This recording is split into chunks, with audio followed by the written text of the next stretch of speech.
Artinya mungkin saya tidak sehebat Anda untuk tahu gimana dunia TikTok.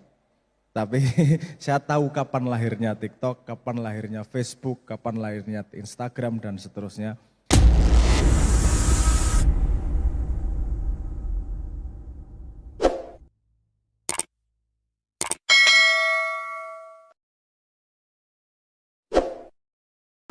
Dan Mas Nue, Mas Sabrang yang hadir di tengah-tengah kita.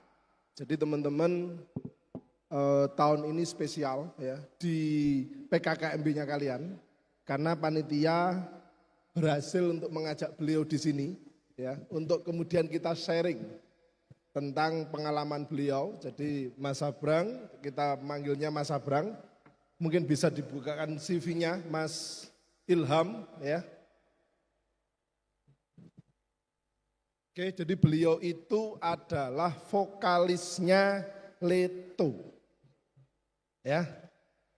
Jadi kalian di sini kehadiran vokalisnya Leto, tepuk tangan buat beliau.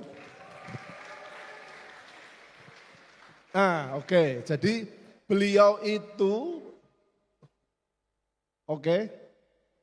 pendidikannya adalah di University of Alberta, Kanada. Jurusannya enggak bain-bain, langsung ambil fisika dan matematika.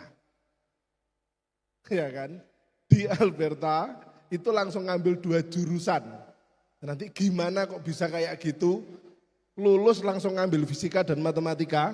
Beliau adalah musisi dari beliau vokalis sekaligus pencipta lagu dari band Leto.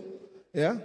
Kemudian kalau lagu hitsnya teman-teman pasti tahu, Sebelum Cahaya, Ruang Rindu. Semoga nanti beliau juga kerso ya untuk menyanyikan ya 1-2 lagu gitu ya.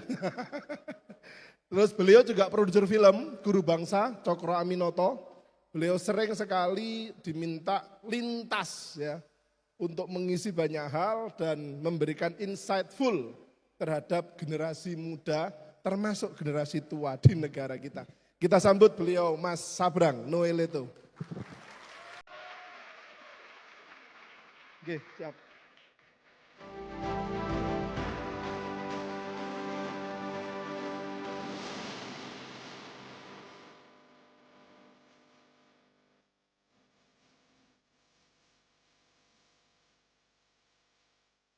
Oke, selamat pagi Mas Sabrang. Oke. Selamat pagi. Siap. Di sini anak-anak mahasiswa baru, total ada 566 dan 350-nya adalah beasiswa. Rata-rata adalah dari luar Jawa, tertinggi dari Riau ya, Riau itu 97, Sumutnya ada 92 ya, dan tersebar begitu, rata-rata adalah anak-anak beasiswa. Mereka di sini fokus untuk di sektor perkebunan. Kalau di LPP itu ada budidaya tanaman perkebunan, pengolahan perkebunan, teknologi rekayasa kimia industri yang dia fokus terhadap pengolahan let's say gula sawit gitu ya. Kemudian ada teknik mesin dan ada akuntansi. Nah, di sini kami berharap kemudian Mas Sabrang bisa memberikan satu nuansa kalau yang kita angkatkan adalah anak-anak vokasi yang global, inovatif dan inklusif. Gitu. Nah, mungkin bisa untuk awal memberikan satu gambaran terlebih dahulu untuk anak-anak kita yang ada di sana. Monggo Mas Sabrang. Oke, bismillahirrahmanirrahim. Assalamualaikum warahmatullahi wabarakatuh. Apakah suara saya terdengar dengan jelas? Semuanya sehat? Semuanya waras? Alhamdulillah, sama pentingnya. Oke, saya mencoba mencari relevansinya saya duduk di sini. Saya ngapain ini di sini? Saya mungkin banyak bergerak di bidang lain seperti teknologi, seperti seni dan seterusnya. Sekolah saya sama pekerjaan saya aja nggak nyambung. Kata orang walaupun padahal sangat nyambung. Saya benar sekolah di matematika, fisika dan psikologi. Terus kemudian jadi belok arah jadi penyanyi. Karena kebetulan terus kemudian sekarang sangat aktif di dunia artificial intelligence, coding dan ya ngikuti perkembangan dan bikin AI juga.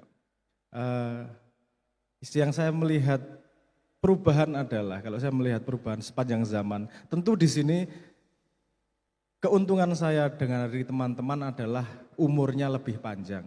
Segoblok-gobloknya saya, pengalamannya lebih banyak daripada teman-teman yang masih muda. Artinya mungkin saya tidak sehebat Anda untuk tahu gimana dunia TikTok. Tapi saya tahu kapan lahirnya TikTok, kapan lahirnya Facebook, kapan lahirnya Instagram dan seterusnya. Dan tahu perkembangan itu evolusinya seperti apa. Yang satu yang harus Anda syukuri adalah Anda terjun ke sebuah industri yang tidak akan lekang oleh zaman.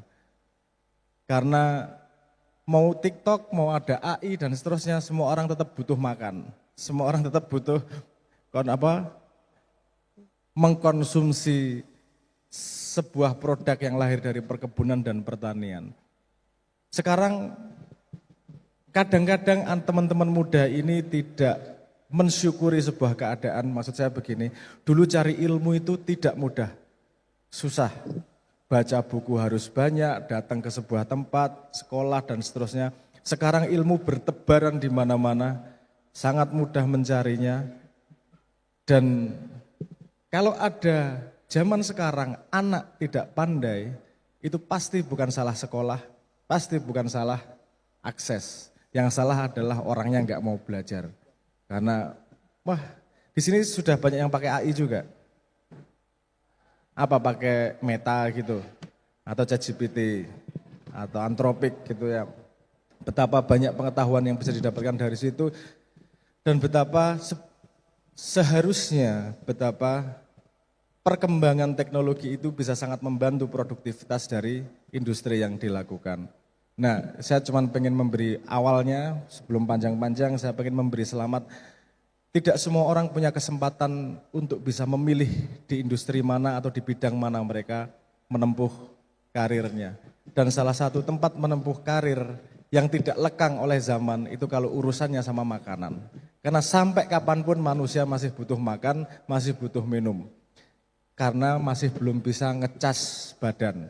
Kalau nanti di gulu di leher sudah ada USB-C dicas gitu, mungkin nggak perlu makanan. Tapi sampai saat ini industri perkebunan pertanian tetap jadi kunci core di mana-mana. Dan Anda lihat bahkan Presiden Prabowo baru-baru ini mencanangkan 5 juta hektar untuk padi, banyak strategi untuk ketahanan pangan. Karena banyak banget yang butuh makan, dan situasi ke depan ketahanan pangan itu akan menjadi kunci krusial pada perkembangan kehidupan manusia. Mungkin itu dulu awalnya, monggo mau diarahkan kemana saya manut. Matur nuwun. Siap, oke.